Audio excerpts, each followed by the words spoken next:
It's imperative that authors rigorously self-edit, but a lot of writers don't possess good editing skills. I'm Deborah Pettit. I'm an author, teacher, and editor. Many writers actually hate self-editing, finding it a daunting task. It doesn't need to be though, right? If you've been on my channel before, you know I teach simple ways to remember many grammar and punctuation rules. That way you can be sure you have a quality project. Whether you're writing an article or a children's book or even a social media post, you can be confident that your work is the best it can be. I love editing. I know I'm weird, but I believe editing can make our work better than we ever dreamt possible. I believe editors are worth their weight in gold. But I also believe authors need to know how to self-edit. Because I've rigorously self-edited my newest book, it has transformed into a work of art that I can be proud of. I started this channel to update my readers about upcoming books, including the book I'm talking about, The Heroes of the Taduma Forest, The Secrets of the Stone Castle. I'll continue to update you. It should come out, fingers crossed, this year. However, I want to offer the knowledge I've gained over 20 years teaching and editing people's work. I've enjoyed sharing my editing tips so far, and I look forward to sharing a lot more free content in 2025. If you find this channel helpful, like and subscribe. And if you're interested in hiring a line editor, see the description below to request a free sample. But now let's look at a piece that I'm working on. Let's try editing this little paragraph here. Laying on the ground among trash, Nala saw the doors slide open opposite each other. Jitters and Tinna spilled into a long room that had many couches in it. The monsters squeezed into the very long room, and the doors closed. Hiss! Nala covered her ears. Large wheels attached to the room squealed. Nala tried to get up. Her arms gave out, and she fell back down. The long room chugged to life. It caught up speed and faded into the sunshine. Nala was alone. Okay. Whew. That's rough. That is so rough.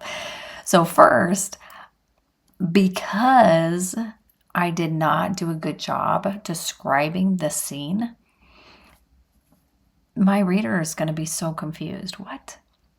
And even if you were reading the story, it'd still be confusing. But especially because you are coming in the middle of the story, it's like, what in the world is this place?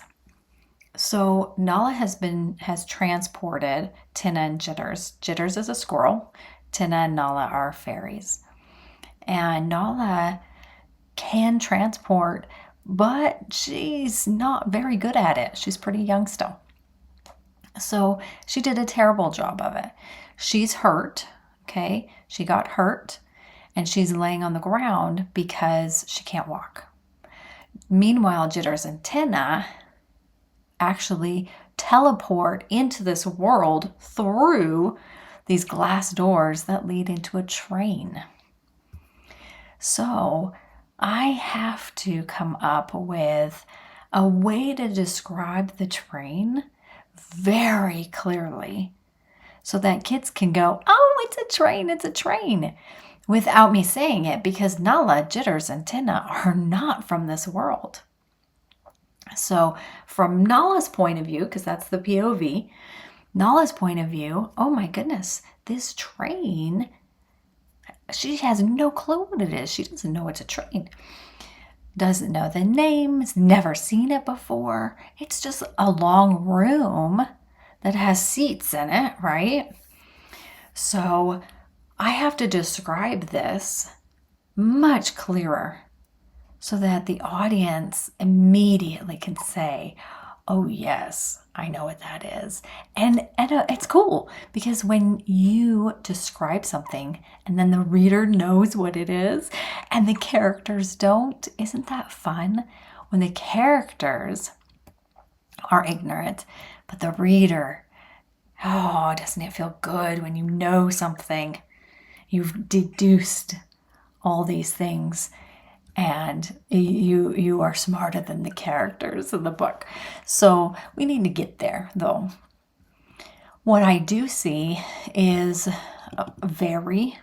We do not use the word very. A very long room. Well, isn't there a better word for long? Extended, elongated, right? These are better words if I really want a very long room, right? I'd already said long here and long here. Do I need to say it twice? Okay. I love hiss, and I love this because it makes it sound very loud when even just reading the word hiss. Nala covers her ears. She's tiny. This is a huge human train, right? Human-sized train. She's itty bitty. So that's going to be, it's going to be loud. It's going to be terrifying for her. I need to make this come alive so that the reader can feel like, what would it feel like to be so tiny, right?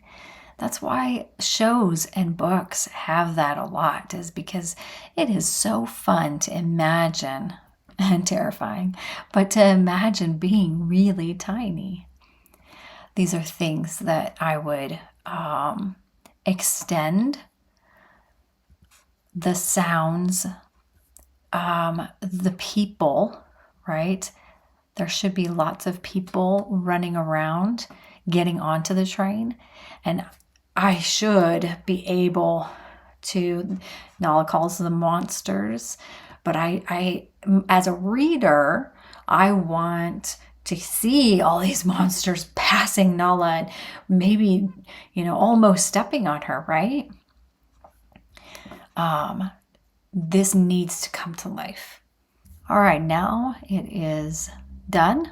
Of course, my editing is never done, but we've got a pretty decent start on editing. Scrambling underneath rotten fruit, leaves, and trash, Nala poked her head out and scoured this crazy new world. The glass doors Nala had crashed into slid open opposite each other. Jitters and Tinna finally tumbled through the portal into a tubular room attached to the glass doors. They landed inside, on top of couches of some kind. "Tinna, Jitters!" Nala cried out, throwing the trash off her and struggling to her feet. "I'm coming!" In an instant, the pale fairy flew off the couch, up to the glass doors, but they closed. Hiss! Nala covered her ears against the terrible noise. Without a moment to recover, the monsters reappeared, pushing each other and squeezing into the long room. Tinna was flung back and disappeared. Nala couldn't see Jitters or Tinna, but she had more pressing needs. Legs and feet stomped all around the delicate fairy. "I'm going to die before I even start my quest." Nala crawled back underneath the trash, holding a banana peel over her head. Large wheels squeaked, and the long room chugged to life, with sounds Nala had never heard before. Pa, pa, pa, pa. Tinna and Jitters faded into the sunshine. Nala was alone. Okay, so I don't know. I definitely now I need to go to beta readers and say, okay, can you tell this is a train, right? So have I still brought it to life? It's definitely a lot better than it was, but I think it still needs a little bit of a work. And that's what's so great about editing is you get it better, and then the next time you edit you get it even better, and you just keep going until it hopefully knocks your socks off and is beyond your wildest dreams. And that's where then readers can really pretend to be these characters and have some fun reading your story. I hope this helped, and I will see you next week. Bye.